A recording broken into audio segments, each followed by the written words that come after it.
한 젊은 엄마가 5살 난 자기 아이를 안고 이야기를 하다가 아이에게 물었습니다. 아들, 커서 뭐 될래? 그랬더니 서슴없이 아들이 대답합니다. 대통령! 대답했어요. 엄마가 당연히 귀가 입에 걸렸죠. 그래서 엄마가 또 물었습니다. 아들, 대통령 되면 엄마 뭐 시켜줄래? 그렇게 물었어요.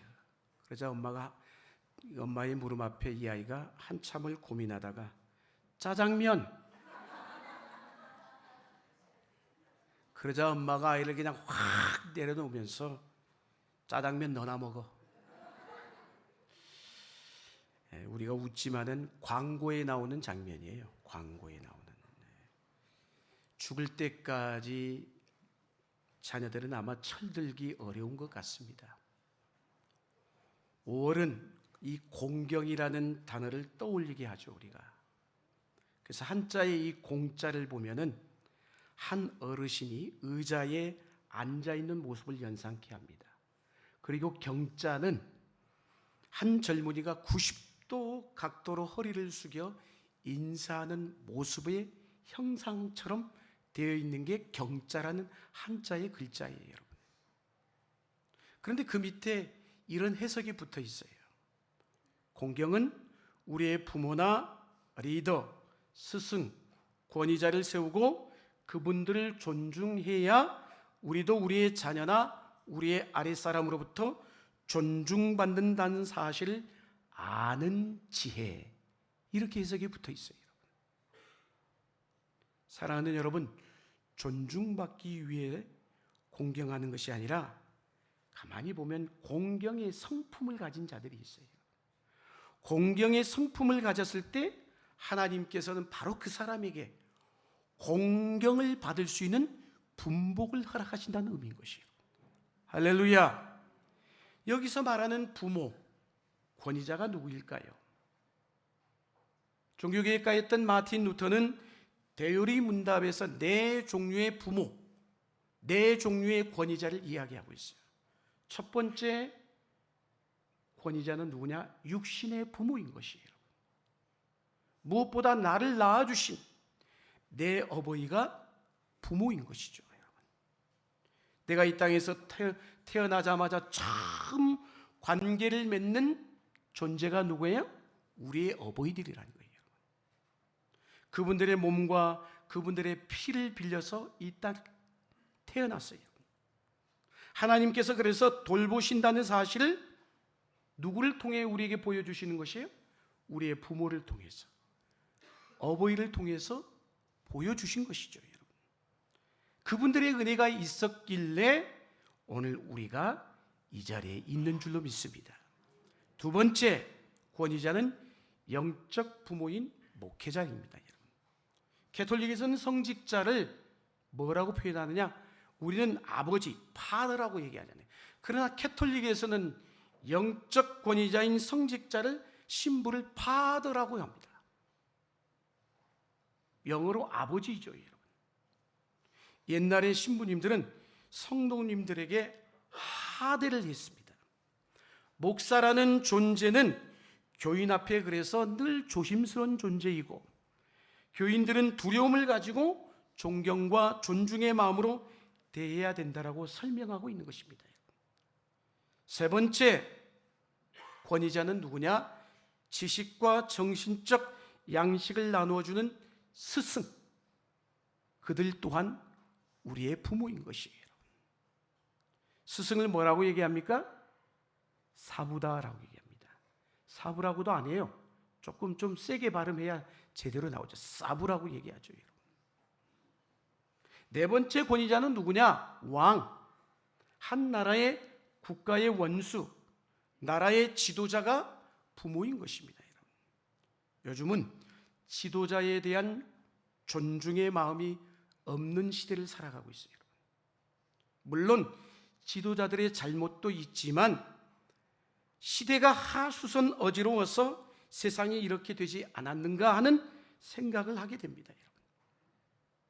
그 외에 공경의 대상이 있어요. 부모나 리더십 이전에 하나님이 진정한 공경의 대상인 줄로 믿습니다. 공경해야 될 참된 부모는 삼위일체 하나님이셔요.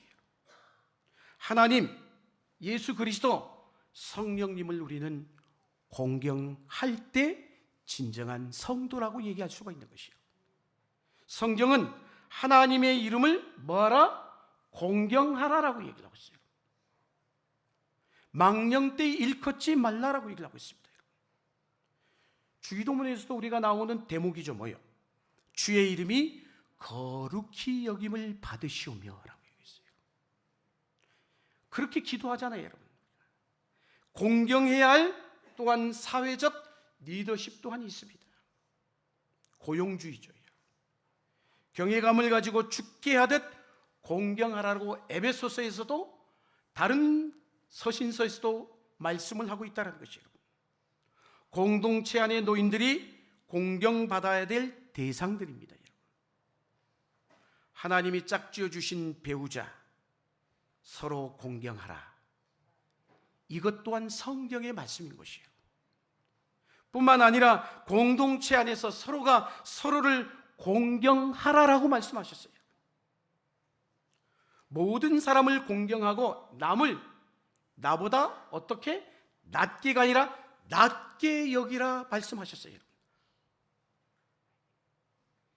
대평원, 원주민의 식량이요, 가장 어리석어 보이는 동물 들소떼도요, 우리가 동물의 왕국을 보잖아요. 그 들소떼도 자기 멋대로 움직이는 법이 없어요, 여러분. 제 멋대로 움직이지 않는다는 거예요, 여러분. 리더로 세워진, 우리가 볼 때는 볼품없는 늙은 들소지만 그 늙은 들소의 리더십, 거기에 모든 들소떼들이 절대 순종한다는 것이에요. 이쪽으로 가고 싶어도 거기에 푸른 불밭이 있을지라도 리더십이 다른 쪽으로 안내하면 순종하고 따르는 게 들소떼도 그렇다는 것이에요. 사랑하는 여러분, 오늘은 어버이 주일입니다. 어버이 주일이면서 저희 교회가 야외 예배로 나가려고 하는데 무천 관계로, 비가 오는 관계로 오늘 교회 안에서 드리게 되었어요. 교회 안에서 드리는데 점심을 준비했습니다. 어떤 분은 오전 예배만 드리는데 목사님 뭐 식사 준비합니까? 하지만 그래도 왔는데 식사를 해야죠. 또 간데 빈손으로 가기가 그렇잖아요, 여러분. 선물까지 준비했습니다. 가실 때 꼭 하나씩 챙겨 가시길 바랍니다. 예전에는 어버이날이 아니라 무슨 날이었어요? 어머니 날이었어요, 여러분. 어머니 날이라고 하는 게 좀 더 정겹게 느껴져요, 여러분. 그렇지 않아요, 여러분? 그래서 시인인 피천득 씨가 젊어 세상을 떠난 어머니를 그리워하면서 쓴 글을 읽어보면 저희 어머니도 생각을 나게끔 하더라고요, 여러분. 저희 어머니도 상당히 젊을 때 50대 초반에 하나님의 부름을 받았거든요. 그분이, 피천득 시인이 이렇게 쓰고 있어요. 30대 세상을 떠난 내 어머니는 얼마나 젊고 아름다웠을까. 내가 새 한 마리도 죽이지 아니하고 살아온 것은 내 엄마의 자애로운 마음이요, 햇빛 속에 웃는 나의 미소는 내 어머니한테서 배운 웃음입니다. 나의 간절한 희망이 있다면 내 어머니의 아들로 다시 이 세상에 태어나는 것입니다. 그렇습니다. 부족한 저에게도 착한 성품이 조금이라도 남아있는 건 다른 게 아니라 어머니에게서 배운 것 같아요. 내 어머니의 사랑은 내게 생명을 주신 사랑이요, 내게 하나님의 가르쳐 주신 사랑이라는 것이에요. 그것 하나만으로도 내 부모님은 일평생 공경받아 마땅하다. 어머니는 또한 살림꾼이죠. 가족을 살리는 사람들이에요. 어머니는 피 흘려 우리를 낳으셨습니다. 그리고 눈물로 양육하셨어요. 그 사랑이 곧 누구의 사랑일까요? 우리 주 예수 그리스도의 사랑인 줄로 믿습니다. 그래서 이사야서 49장 15절 16절에 이사야 선지자가 이렇게 말씀하죠. 한번 읽겠습니다. 시작.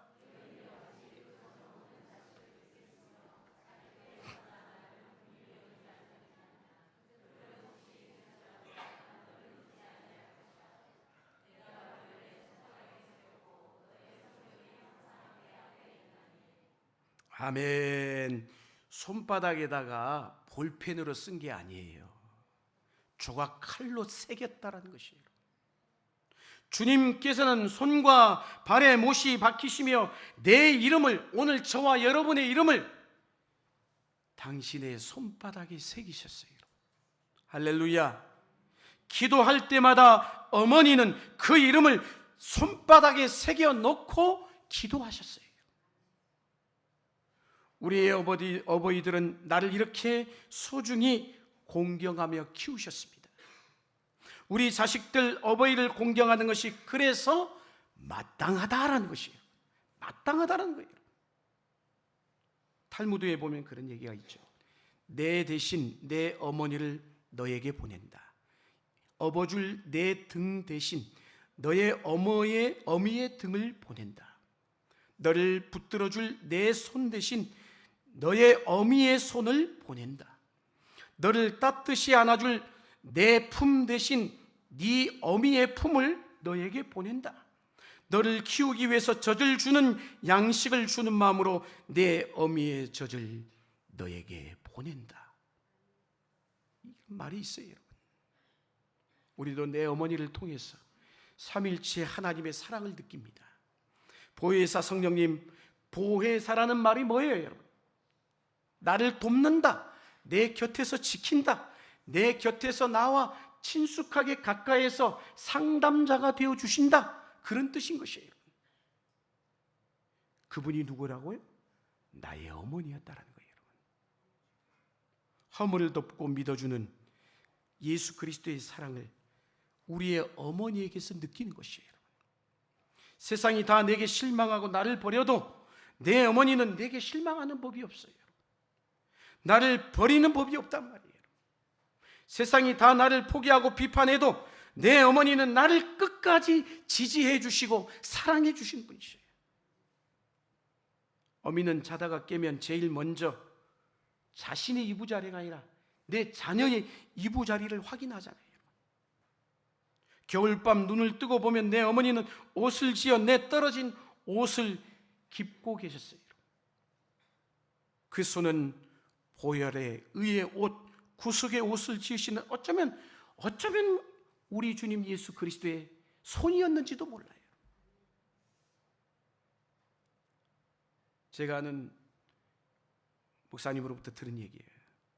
특별 새벽 기도 시간에 아버지와 어머니 그리고 대학생 딸이 함께 오고 있었어요. 새벽녘, 그런데 술 취한 덤프트럭 한 대가 그만 이 차를 들이받아 버렸어요. 자동차는 완전히 찌그러졌어요. 경찰들이 달려와 찌그러진 그 차를 뜯어보니까 어머니가 피를 흘리며 죽어 있어요. 여러분. 어머니가 이 아이를 끌어안는 바람에, 그런데 이 아이는 크게 다치지 않고 살아났어요. 그게 어머니의 사랑인 것이에요. 성경에는 부모에게 최대의 공경을 이룬 모리아 사건의 기록이 되어 있습니다. 아브라함이 알다시피 그 아들 이삭을 번제로 드리기 위하여 모리아 산상으로 올라갑니다. 이삭이 묻습니다. 아버지, 불과 나무는 여기 있는 것 같은데 도대체 번제할 제물로 드릴 양은 어디 있습니까? 억장이 무너지죠. 아버지인 아브라함이. 그래서 대답합니다. 여호와 하나님께서 친히 준비하실 것이다. 여호와 이래, 아들아, 내가 너를 사랑하는 것을 알지? 네가 바로 번제할 양이니라. 아들 이삭을 묶어 나무단 위에 올려놓습니다. 그러나 성경 어디를 보아도 이삭이 아버지께 반항한 흔적이 나와 있지가 않아요. 하나님께서 나를 바치라 말씀하셨군요. 깨끗이 순종하고 있어요. 그때 하나님의 음성이 들려옵니다. 아브라함아, 내 아들 이삭에게 손을 대지 말라. 내가 이제야 하나님 나를 경외하는 줄을 알았노라. 모리아 산상의 사건은 공경의 이처럼 극치를 보여주는 사건인 것이에요. 아브라함은 하나님의 말씀에 순종한 효자였고, 아들 이삭은 자기 육신의 아버지의 말씀에 순종한 효자였던 것이에요. 효자끼리 만나는 그 자리가 어디라고요? 모리아 산이었어요. 하나님께서 바로 그 모리아 산에 하나님의 성전을 지었어요. 솔로몬 성전이 거기에 지어진 거예요. 할렐루야. 공경의 성품을 지닌 우리들에게 그리고 복을 내려주십니다. 뭐라고? 네 씨로 말미암아 천하 만민이 복을 얻을 것이니라라고. 뿐만 아니라 예수님의 공경의 사건은 십자가 사건이죠, 여러분. 잊을 수가 없죠, 여러분.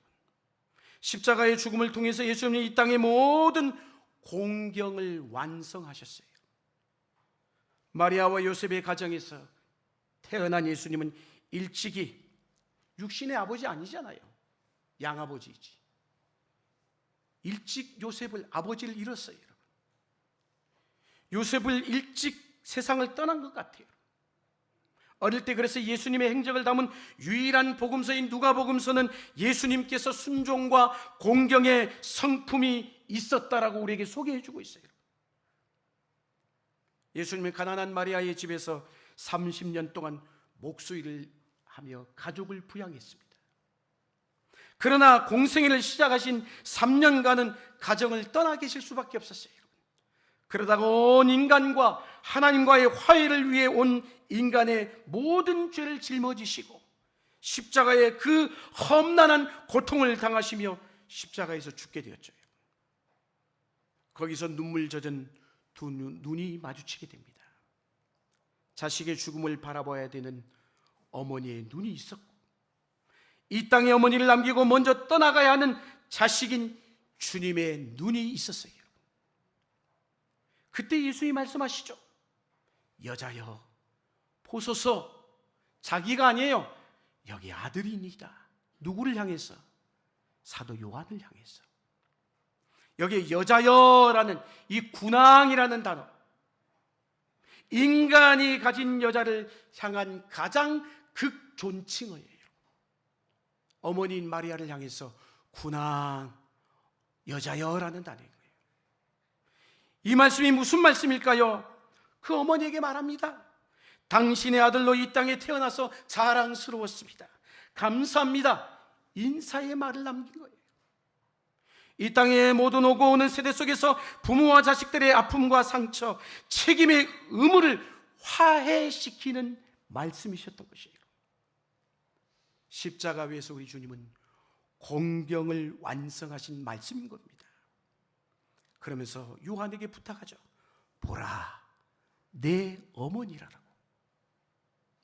그때부터 그 제자인 요한이 마리아를 자기 집에 모셨다라고 성경은 말합니다. 공경을 완성하신 예수님, 부모와 자식 간의 모든 허물을 화해시키신 예수님, 십자가에서 그 모든 짐을 지금 홀로 담당하여 피 흘리고 계시는 그 순간이에요. 이처럼 십자가의 사건은 화해의 사건인 것입니다. 예수님의 화해의 사건은 하나님과 많은 인간의 화해의 사건이었고, 사람과 사람의 화해의 사건이었는가 하면 이 땅의 모든 어버이들과 자식들 간의 무거운 짐, 자식도리를 다하지 못한 그 무거운 짐, 자식을 말씀으로 제대로 양육하지 못한 어버이들의 그 무거운 짐을 다 그것까지도 녹여버리는 십자가의 놀라운 사건이었다는 것이에요. 복음 중에 복음이고 기쁨 중에 기쁨이고, 이처럼 공경의 성품은 우리 주님께서 우리에게 부어주시는 은혜이고 은총인 것입니다. 이 시간에 자식들을 향하여 남들처럼 아름답게 교육시키지 못했고, 남들처럼 비단 옷 입히지 못하고 진수성찬 먹이지 못해 못내 마음이 아프신 분들도 있을 수 있어요. 여러분, 공경해야 되겠는데 내가 부족하고 미련해서 공경의 책임을 다하지 못하여 무거운 인생의 짐을 짊어지고 계신 분도 있을 수 있습니다. 이 시간에 주님께서 그 고통의 짐을 다 담당하셨음을 믿을 수 있기를 주의 이름으로 축복합니다. 공경은 불쌍히 여기는 긍휼이나 동정심이 아니에요, 여러분. 우러러 받드는 마음이고 존경하며 사랑하는 마음인 것이에요. 그분의 자녀가 된 것을 자랑과 긍지로 여기고 부끄럽게 여기지 않는 마음인 것이죠, 여러분. 부모 공경의 깊이만큼 은혜를 받게 돼 있어요. 여러분, 효도가 무엇입니까? 한자어는 이 효도에 대해서 굉장히 재미있는 설명을 하고 있습니다. 옛날 시골에는 닷새 만에, 지금도 5일장이 있잖아요. 5일장 장이 열리곤 했습니다. 장날이 되면 아들은 그동안 해서 모은 나무를 지게에다 잔뜩 짊어지고 일찍부터 장에 나갑니다. 그래서 나무를 파는 거예요. 저녁이 되면 어머니는 밥상을 준비해 놓고 이제나 저제나 아들이 돌아오기만을 기다리죠. 해가 서산에서 뉘엿뉘엿 넘어가는데도 아들이 돌아오질 않아요. 그러면 어머니는 걱정이 돼서 가만히 집에 머물러 있을 수가 없죠, 여러분. 그래서 동구밭까지 나와서 아들이 언제 오나 목 놓아 기다리고 있어요. 드디어 한 사람씩 두 사람씩 저기서 와요, 여러분. 그 마을로 돌아오는 모습이 보이죠, 여러분. 그래서 그 어머니는 애틋한 심정이 돼서 좀 더 멀리, 좀 더 자세하게 보기 위해서 동구밭까지 나가가지고 그 동구밭에 서 있는 나무 위에 올라섭니다. 그 모습을 한자에서는 어버이 친자로 묘사하고 있어요. 어버이 친자가 어떻게 씁니까? 설립자 밑에다 나무 목자, 그리고 오른쪽 볼견자를 쓰게 되어 있습니다. 그 나무 위에 올라서서 집으로 돌아오는 아들을 그리워하면서 바라본 그 어머니의 애틋한 심정이 바로 어버이 친자인 것이야. 곧 어버이의 사랑을 표현한 것입니다. 사랑하는 여러분, 그것을 한자에서 표현한 거예요. 공경의 상품을 담은 글자인 것이죠. 여러분의 가정에 이와 같은 어버이 친이 있고 효도, 효자가 있는 행복하고 화목한 가정이 되실 수 있기를 주의 이름으로 축복합니다. 성경이 말씀합니다. 내 부모를 공경하라. 신구약 성경의 이 단어는 대단히 재미있는 단어로 사용되어졌습니다. 공경이란 이 말은 뭔 말이에요? 무겁게 여기라는 것이에요. 어버이의 존재를 무겁게 여기라는 거예요. 어버이의 말 한마디를 가벼이 여기지 말고 무겁게 여기라는 거예요. 그게 곧 공경이라는 것이에요. 높은 가치를 매기라는 뜻인 것이죠. 이 세상에 소중한 것들이 많이 있겠지만 내 어버이에게 최고의 가치를 매겨놓고 모시는 것, 그게 공경인 것이에요. 명사형으로 쓰여질 때는 인간의 장기 가운데 간장이란 의미로 쓰여지고 있습니다. 우리 몸에 간장이 얼마나 중요합니까? 그게 어버이인 것이에요. 한 걸음 더 나아가서 성삼위일체 하나님께 영광과 존귀를 돌리라고 할 때 그 존귀가 오늘 본문에 얘기하는 공경인 것이에요. 할렐루야. 신구약 성경을 10가지 계명으로 요약한 그게 뭐예요? 10계명이라고 합니다. 다른 모든 계명은 뭐뭐 하지 말라, 뭐뭐 하지 말라 부정문으로 명령하셨어요. 그런데 오직 유일한 부모 공경에 대한 계명만큼은 부모를 공경하라, 긍정문으로 되어 있다는 것이에요. 여러분 잘 기억하십시오. 하나님을 공경하는 것, 부모를 공경하는 것, 어버이를 공경하는 것, 지도자를 공경하는 것, 아무리 잘 감당해도 모자라는 계명인 것이에요. 항상 부족하여도 가슴을 쳐야 할 계명인 것이에요. 다른 계명은 죽일 때까지 돌이킬 수 없습니다. 돌이킬 수 있어야 돼요. 그래도 그거는 그나마. 다른 계명은 죽을 때까지 어느 순간 돌이킬 수 있는 부분이에요. 회개할 수 있어요. 모자라면 채워갈 수도 있어요. 그러나 어느 날 문득 하고 싶어도 감당할 수 없는 계명이 바로 이 계명인 것이에요. 기독교의 효도는 공경은 부모님 살아계실 때 잘해드리고 평안하게 해드리는 효도를 이야기하고 있어요. 살아계실 때.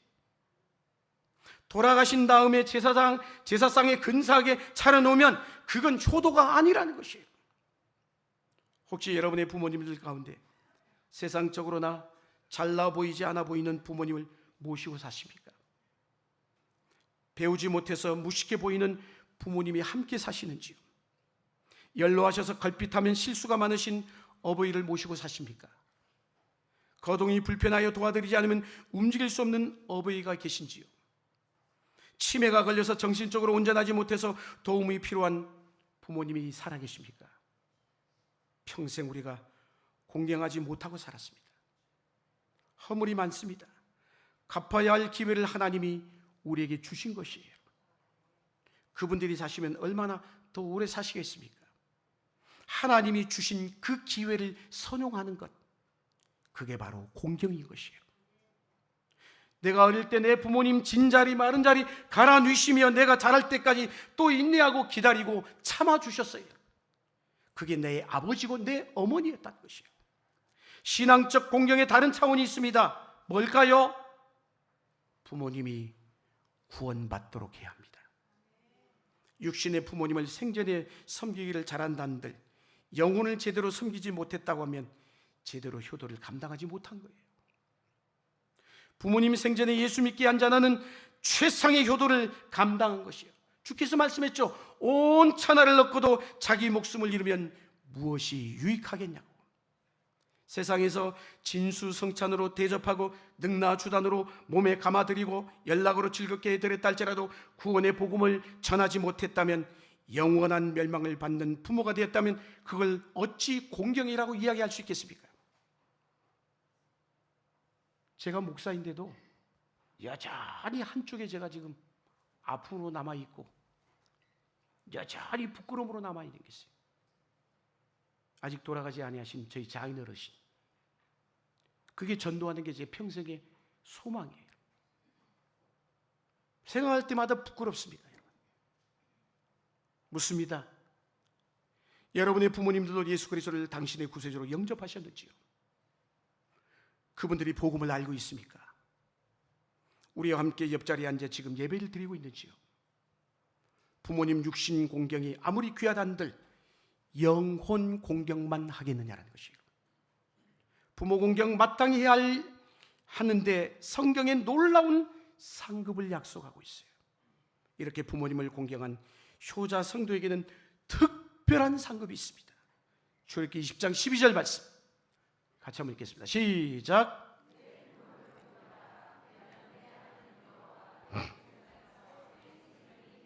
아멘. 오늘 이어서 6장 1절 2절도 이어서 읽겠습니다. 시작. 자녀들아 주 안에서 너희 부모에게 순종하라. 이것이 옳으니라. 2절. 내 아버지와 어머니를 공경하라. 이것이 약속이 있는 첫 계명이니. 다음 이어서 이로써 내가 잘되고 땅에서 장수하리라. 아멘. 금생과 내생에 복이 있다라고 약속하고 있어요. 부모 공경만큼 약속 있는 계명은 없어요. 보너스가 두둑한 계명이라는 것이에요. 땅에서 잘되고 내세에서도 잘되는 계명이 바로 이 5번째 계명인 것입니다. 성경에 보면 부모에게 효도한 사람들이 한결같이 축복을 받았던 것을 볼 수가 있습니다. 이삭과 요셉과 셈과 야벳과 다윗과 솔로몬, 모든 성경의 위인들은 하나님 앞에 효자였고 이 땅에서 효자의 삶을 살았습니다. 진실한 그리스도인은 하나님을 공경한 만큼 내 부모님 공경한 효자 성도로 살아가는 줄로 믿습니다. 기도하시겠습니다.